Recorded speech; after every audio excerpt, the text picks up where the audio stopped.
Tumeweza kuona namna ambavyo Zuchu anaendelea kuteseka kwenye penzi ile bwana mkubwa Diamond Platnumz, na wengi wao walisema ya kwamba kiukweli dada wa watu anateswa sana na mapenzi, ila ndio hivyo Diamond Platnumz hamuonee huruma hata kwa chembe.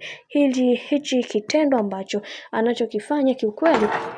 kitakuja kumkosti katika maisha yake. Tazama, mtoto watu anajitoa kwa hali na mali, lakini malipo yake ambayo yanayopatiwa kiukweli kila mtu yanamfanya ashangae zaidi, kwa sababu tumeweza kuona baadhi ya watu wengi waliweza kufunguka vingi juu ya hiki ambacho kinachoendelea na wengi wao. Maana dada ya watu Zuchu amekuwa akipambana sana kuweza kuhakikisha kila kitu kinakwenda kuwa sawa kwa upande wake yeye pamoja na Diamond Platnumz, lakini bado Diamond Platnumz ameonekana kwamba yeye ameshaweza kumove on, lakini baadhi ya watu wengi waliweza kufunguka na kusema kwamba kiukweli kuna mambo mengi ambayo yameweza kutokea na kila mtu anaamini kwenye kile ambacho anachokiamini, na baadhi ya watu wengi waliweza kufunguka vingi na kusema ya kwamba tuna vingi vya kuweza kujifunza katika hii dunia, lakini ndio hivyo mambo hayapo vile ambavyo inavyohitajika, na baadhi ya watu wengi waliweza kufunguka vingi na kusema ya kwamba kwenye hii dunia hautakiwi kuweza kumwamini mtu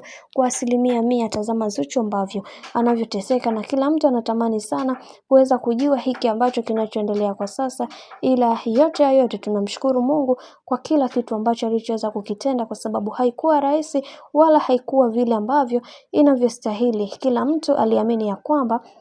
hakuna kitu kinachoshindikana katika hii dunia, lakini ndio hivyo mambo yanazidi kuwa mengi juu ya haya ambayo yanayoendelea kwa sasa, ila yote bibi Zuchu amesimama imara kuweza kuhakikisha kila kitu kinakwenda kuwa sawa zaidi. Bwana, mambo ni mengi sana juu ya hiki ambacho kinachoendelea, na wengi wao walitamani sana kuweza kuhakikisha maisha yake yanakuwa katika misingi iliyo imara zaidi.